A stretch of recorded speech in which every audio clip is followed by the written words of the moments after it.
Cuando andamos con Dios, escuchando su voz, nuestra senda florida será.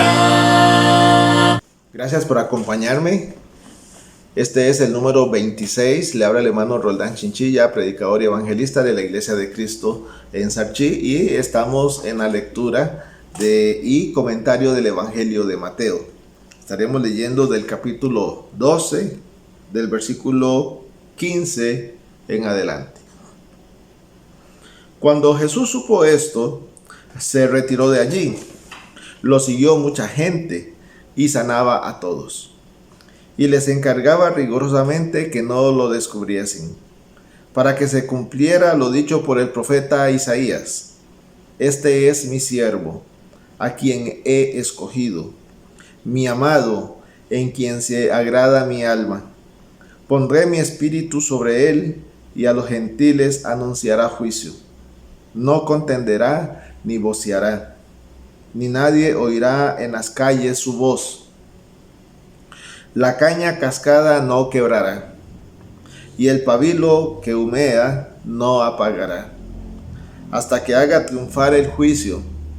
En su nombre esperarán los gentiles.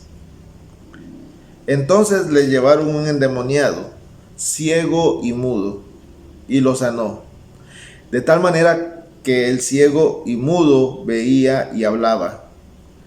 Toda la gente estaba atónita y decía: ¿será este aquel hijo de David?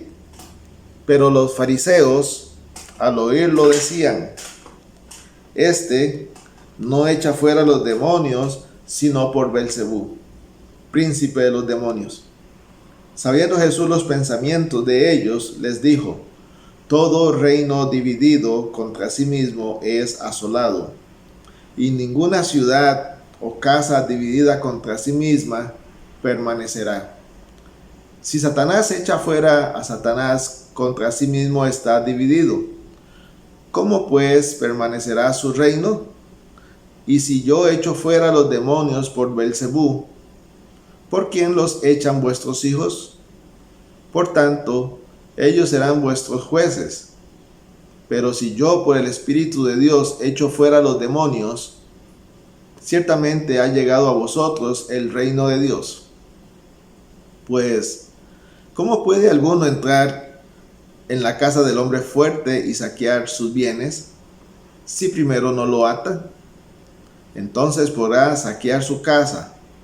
El que no está conmigo está contra mí, y el que conmigo no recoge, desparrama. Por tanto os digo, todo pecado y blasfemia será perdonado a los hombres, pero la blasfemia contra el Espíritu no les será perdonada. Cualquiera que diga alguna palabra contra el Hijo del Hombre será perdonado, pero el que hable contra el Espíritu Santo no será perdonado, ni en este siglo, ni en el venidero. Si el árbol es bueno, su fruto es bueno.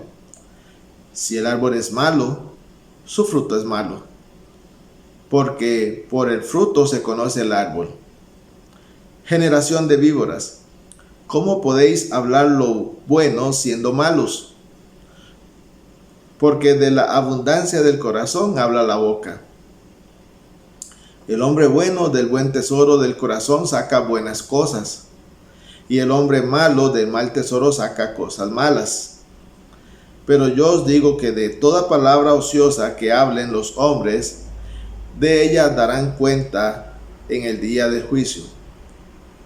Pues por tus palabras serás justificado, y por tus palabras serás condenado. Que Dios bendiga su palabra y nos dé entendimiento. Habíamos quedado cuando los fariseos, después de que Jesús los confronta con un hombre de la mano seca y les pregunta si era lícito sanar en sábado, los fariseos salieron para ponerse de acuerdo y hacerle daño a Jesús. Y Jesús, sabiendo estas cosas, se alejó de la ciudad.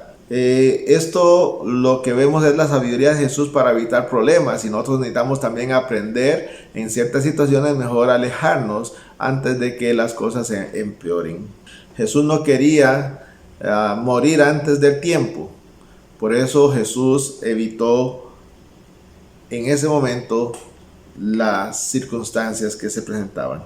Y Jesús les advirtió a los discípulos que no revelaran quién era Él, que no estuvieran haciendo alboroto o haciéndole campaña a favor de Él. ¿Con qué propósito? Con el propósito de que se cumpliese lo dicho por el profeta Isaías, al decir que no contenderá ni gritará. A esto se refiere a que Jesús no estaría peleando por la popularidad ni estuviera ahí ganando adeptos, que Él sería modesto, humilde, recatado y no un reclamador de puestos o de popularidad. La caña cascada era una caña que crecía cerca de las aguas en los ríos y lagos, y que esa caña era muy frágil.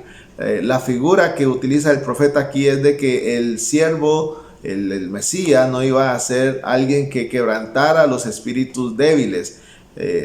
Muy por el contrario, sería alguien que pudiera entender los padecimientos de los más débiles. La imagen de la mecha que humea es similar. La mecha que humea es la mecha que ya está acabando su vida útil, y que dice no la apagará. Significa que Jesús no iba a utilizar violencia en su mensaje para atraer a nadie hacia Él. Esto se refleja en un ministerio silencioso, callado y a la espera de todo aquel que rindiera su vida a Él, y no que sería por violencia. Y otra de las partes hermosas de esta profecía es cómo los gentiles están incluidos en este llamado y en este refugio que iban a sentir del Mesías.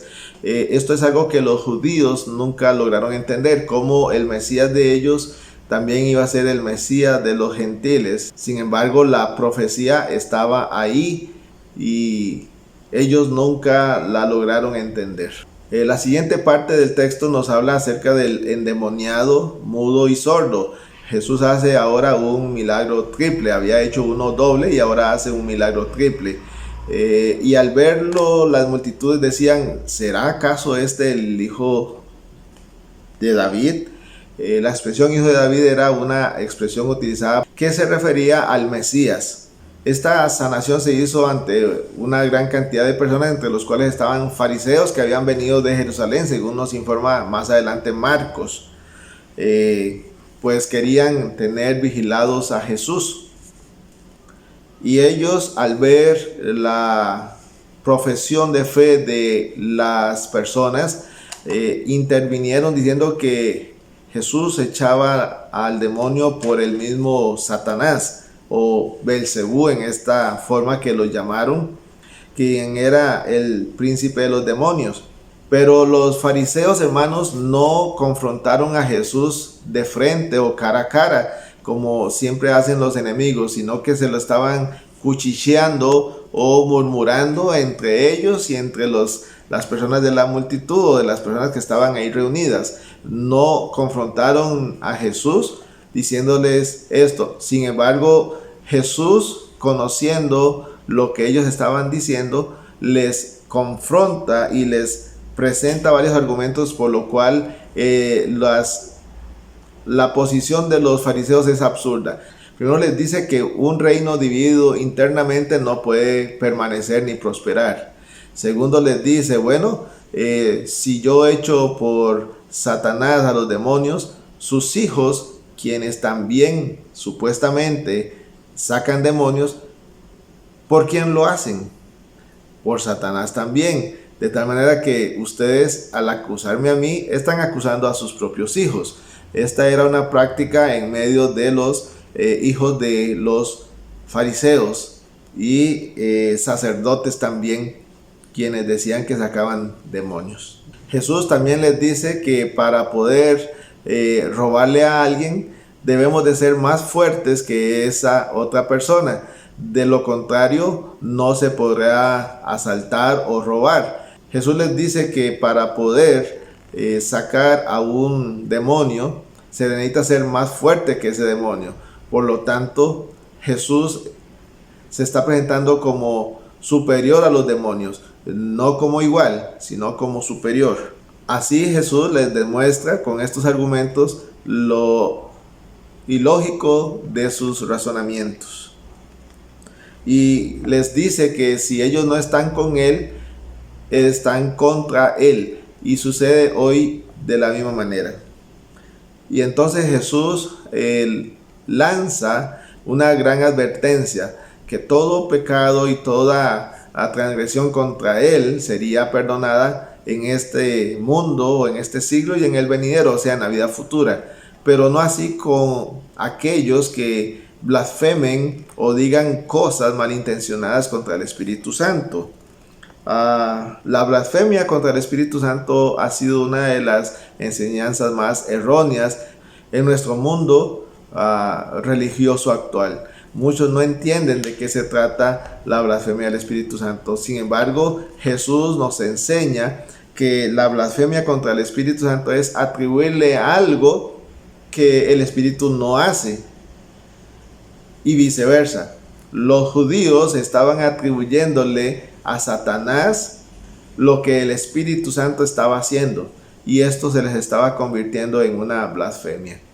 ¿Y por qué no se le podía perdonar? Porque los fariseos habían llegado a un punto de casi no retorno, donde ya ellos no iban a reconocer la persona de Jesús, no iban a reconocerlo como el Mesías y no lo iban a reconocer como el Salvador.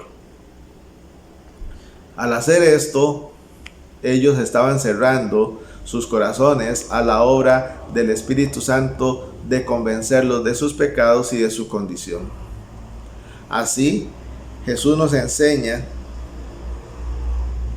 que nosotros no podemos atribuirle al Espíritu Santo cosas que Él no hace, o decir que las cosas que hace Satanás son atribuciones del Espíritu Santo. Por eso muchos milagros, muchos llamados milagros hoy en día que se le atribuyen al Espíritu Santo, necesitamos tener mucho cuidado. No vaya a ser que Satanás sea el que está detrás de esos milagros y las personas se le estén atribuyendo al Espíritu Santo, convirtiéndose en una blasfemia contra el Espíritu Santo, cerrando sus corazones a la verdad. Jesús se presenta como el árbol que da buen fruto. Si Él ha estado dando buen fruto, debieran de reconocer que es un buen árbol. Mientras que los fariseos daban malos frutos, las personas debían de reconocer que eran malos árboles. Y Jesús termina con la expresión: si no estás conmigo, estás contra mí. Esto a la alusión de recoger o desparramar junto con Él. Que Dios les bendiga y nos vemos en la próxima ocasión. Cuando andamos con Dios, escuchando su voz.